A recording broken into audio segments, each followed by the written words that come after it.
Start with, so we all understand, the general overview of this whole movement to me is not that it's really about Bitcoin, it's about the underlying technology, the blockchain, ledger. That's because for 6,000 years, humans have faced a choice when engaged in consensual exchange.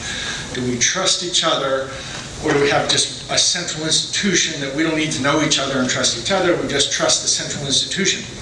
And we have accumulated these centralized institutions that I think aren't worth what we pay them, and often are filled with various kinds of mischief. As an example of that, one that comes to mind is Wall Street itself.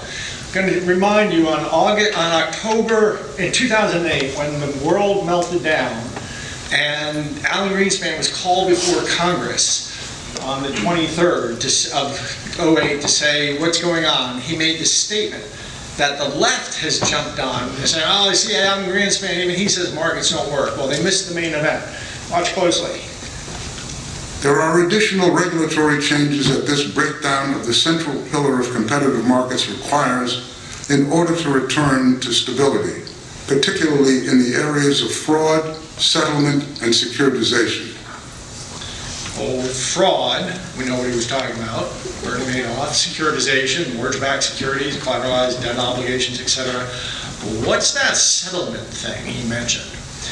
Settlement is dull. Two things you need to know is it's dull as dishwater, and secondly, it's an incredibly important part of Wall Street. Think of just basic settlement as you have an investor buying some stock from a hedge fund. I'm simplifying this, I'm going to show you some cartoons to explain this.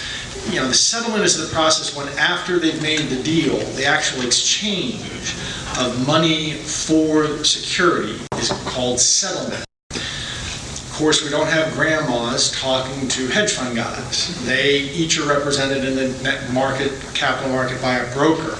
They have cash and stock trading between them. But it's actually, the truth is, more complicated than that. And here we get to a really funny story. When I was 1969, my pop, who was an insurance guy, took me down to Wall Street.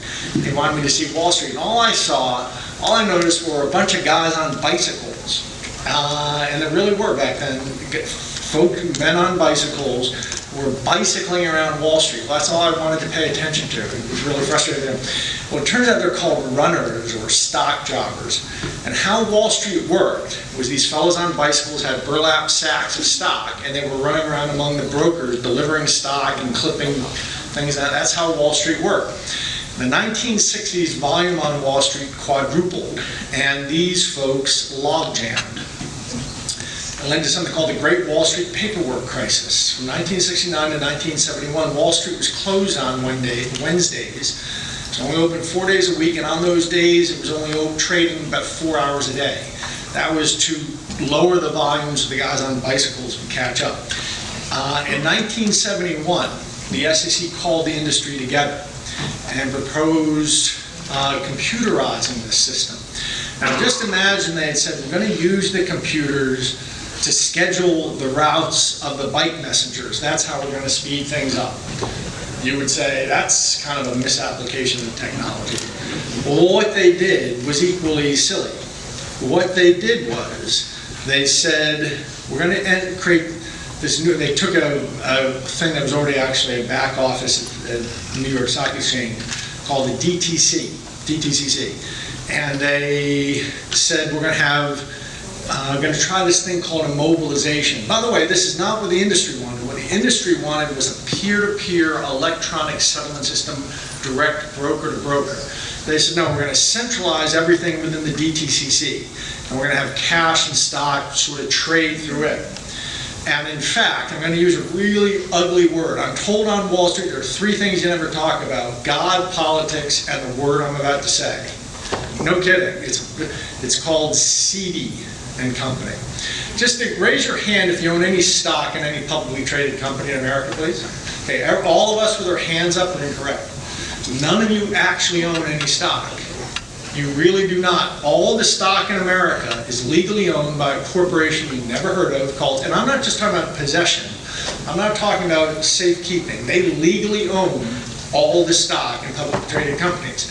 From that stock is generated sort of representations called share entitlements. And what's actually trading in the stock market, from a legal point of view, or just, it's almost like they took Polaroids of stock and traded those, but the legal ownership of what you think of as your stock is actually held by a company you never heard of. And what's happening on Wall Street as cash and money, as cash and stock, as you think you're trading, is there's this very complicated system.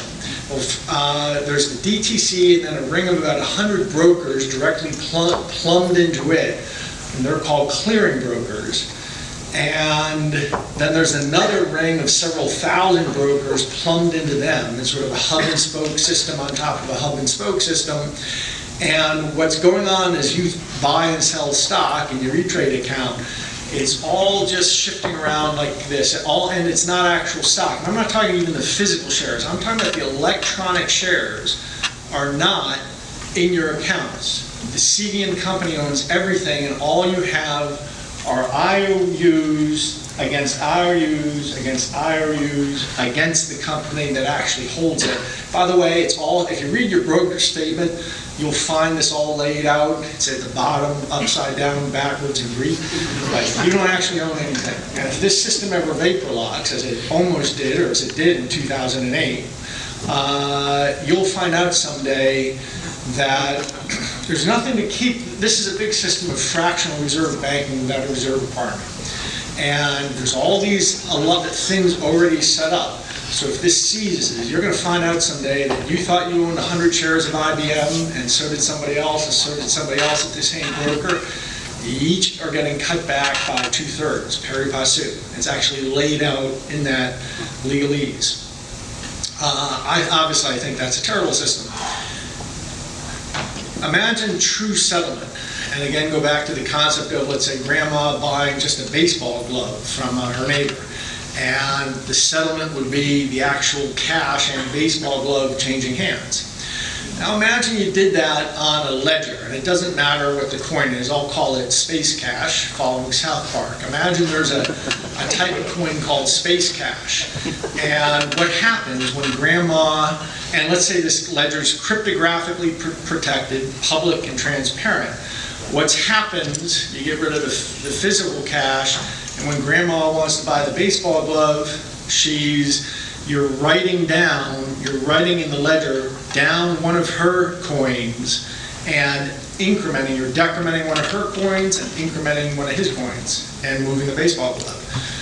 You could apply the same concept to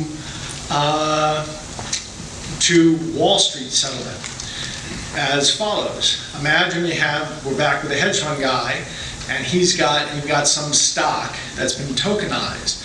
When grandma buys a share of stock, you want to take away one of her coins and add it to the hedge fund guys, and you want to decrement one of his shares and add it to her pile of shares. You could do the whole Wall Street settlement process in such a ledger, thereby eliminating that pig's breakfast of a system, and eliminating it. And by the way, by our analysis, you can take out 80 to 90% of the cost, of the friction cost of that system. It's no longer just a theory. Overstock.com, which is sort of my day job, is created a private token, and on, I think, August 4th, we sold it, a $5 million bond to First New York Securities. It was a legitimate bond. It was completely digital. It wasn't a representation of some paper contract we had. It was all recorded in the blockchain. The virtues of such a system are you reunite transaction with settlement. Those of you who are familiar, about 10 years ago, I got into a major beef with Wall Street because I thought that pig's breakfast of a system actually created lots of opportunity for various no-goodniks to get up to some mischief.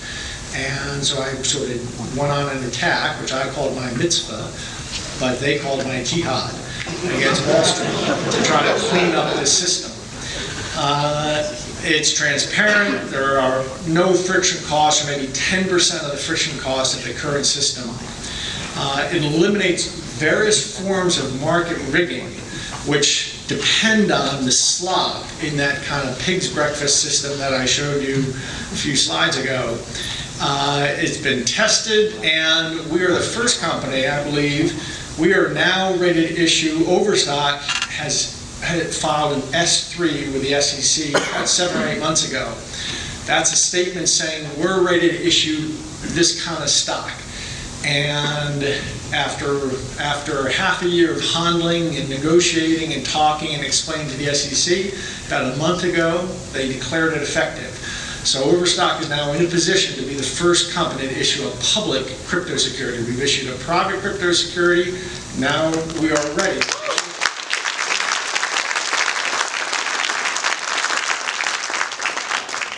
And we built all of this within a subdivision of Overstock called, yes, we have these, we're just designing the coins now. Now, I actually can't say that we're going to do this because that would make this talk.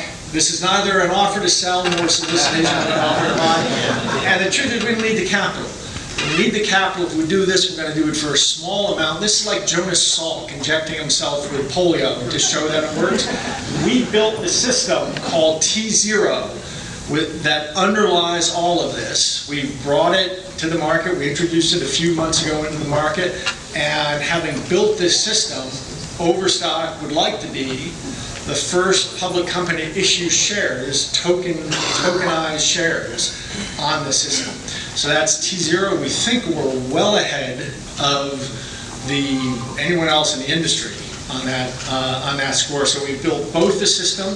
We bought a node of the national market system called SpeedRoute that already does 2.5% of the volume of the equity trades in the U.S. capital market.